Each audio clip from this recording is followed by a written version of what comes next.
If a man will be used of God and remain relevant with God, one area of battle he must win is the area of purity. And people don't graduate from it.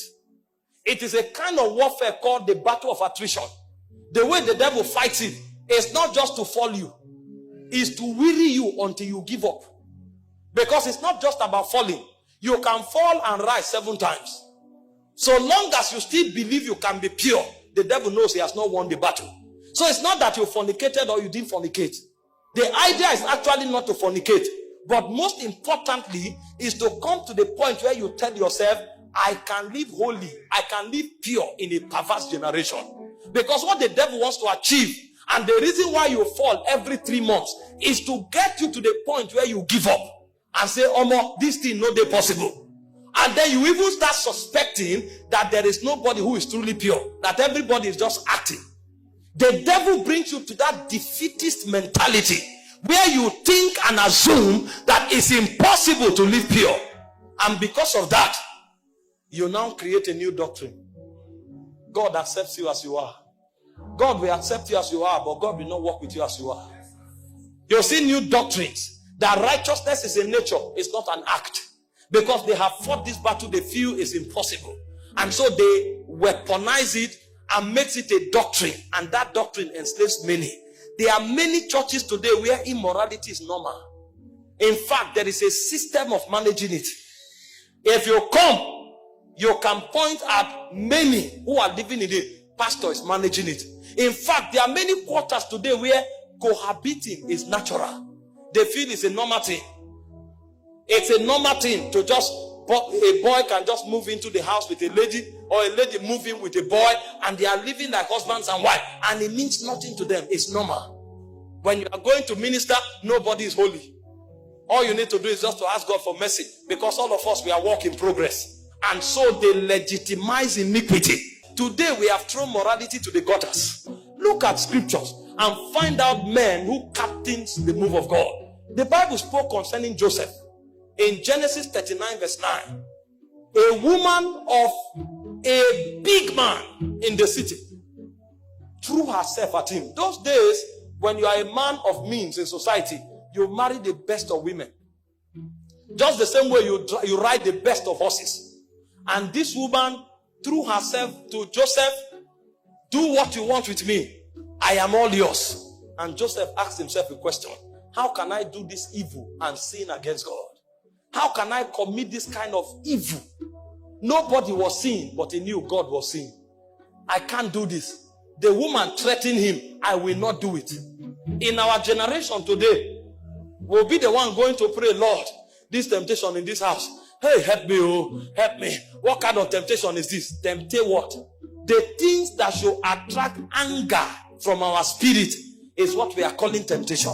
How can a married woman be affectionate towards you because she's beautiful? In our generation, we call it a temptation. It triggered anger in the heart of Joseph. And Joseph said, I will never do it. When the woman eventually accused him, the guy went into prison for 14 years. And there was no record that Joseph regretted of walking in purity. It was never documented that Joseph was angry with God or Joseph regretted for what he did. And suddenly the Bible will say, until the time that his word came. It said the word of the Lord tried it. The move of God in Egypt that saved the whole world was powered by a young boy that understood the place of sexual purity. If Joseph had compromised with Potiphar's wife, probably he would have become the head of the houseboys. He would have been promoted and be given a citizenship right. He would have become a senior houseboy forever. And there wouldn't have been a move of God in Egypt. Many moves of God have been aborted because of 5 minutes of pleasure in immorality. You thought nobody saw you, but heaven was waiting on you. That time when you were battling whether to do it or not, the fate of God was resting on you. The fate of a generation was resting on you. Imagine what would have happened to the world. The whole world would have died of hunger because that move of God was resting on one man. One man. There were not two. Only Joseph knew what to do. Only Joseph. So beyond having authority over senators, beyond having lordship over the house of Pharaoh, he was the lifeline of the move of God for that dispensation. If Moses had fornicated with Potiphar's wife, even his father would have died of hunger. The plan of God for a generation, except God intervened, the world would have been wiped off. People came from all over the world to look for food in Egypt. When Moses was battling to be sexually pure, that's what God was looking at. So heaven was praying for Joseph, because they knew if he fell, the world would have died. Men would have gone into hunger and the earth would have been wiped off. Do you know what is at stake? That 5 minutes that you compromised. Do you know what is at stake? Why do you think demons every demon will leave here to make sure you fornicate for just 5 minutes? Because they are seeing what you are not seeing. When Joseph was rejecting Potiphar's wife, the devil was seeing the savior of the world. But even Joseph did not see it. May God not disqualify you. Imagine if Joseph fornicated and God said, because you have done this, I will raise another deliverer. What would have been the value of Joseph's life? He would have been a slave forever. But when Joseph made that decision, he saved the world. Daniel chapter 1 verse 8, we saw another testimony of a man who carried the move of God in a corrupt nation like Babylon. They brought things that appetized. And the Bible said Daniel and his friends proposed in their hearts that they will not defile themselves with the portion of the king's meat, because these things are offered to idols. If it's what you need in order to grow fat, allow us to be lean. And by the grace of God, we will not grow lean, but we will not defile ourselves. God was looking at the faith of Israel. God was looking at the salvation of Israel from Babylon. It was never about food. This is the error of Adam. He thought it was about an apple. The devil knows this transaction is not about an apple. It's about the destiny of the human race. It's about the move of God over a dispensation. You are bargaining apple. A spirit is bargaining territories.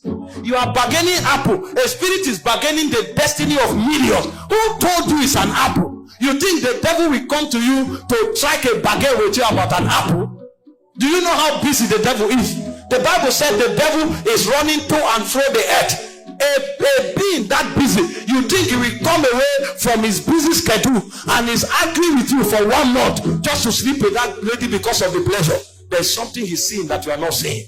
He has checked in the heaven and he has discovered that you are one of God's 7 soldiers for the next move of God. And if he brings you down, the move of God is at stake. You are thinking it's about pleasure. The devil is seeing the move of God that you are not seeing.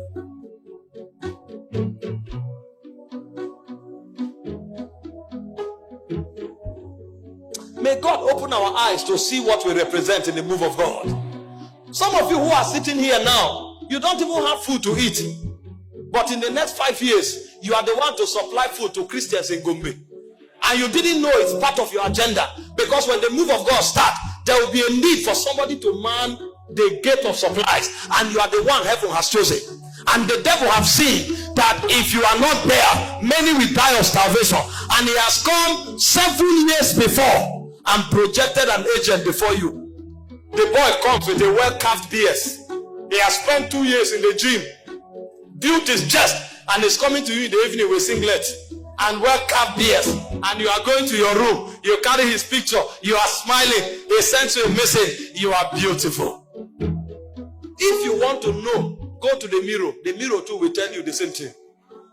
You look at one text message, you read it 20 times, you smile, you smile, you smile. You are bargaining something that is about to happen in 7 years. If you have understanding, you will delete that message, block that person's number, and invite him to church to meet your pastor. If you have not yet been converted, I have no interaction with you. For what has light got to do with darkness? What has light got to do with darkness? I have no business with you except as you are converted. Because I know my purity is not just because I love to be pure, it's because the move of God depends on it.